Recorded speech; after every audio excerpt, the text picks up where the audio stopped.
काय पुढे काय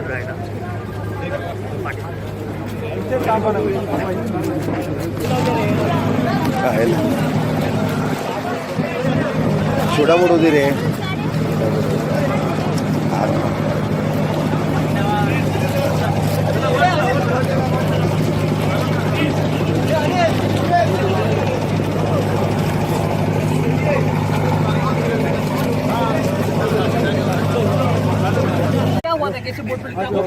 बोट नीचे से फट गई थी, इसकी वजह से पानी भर गया।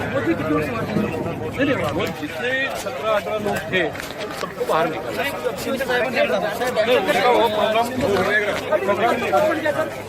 वो आगे बता देंगे। अरे वो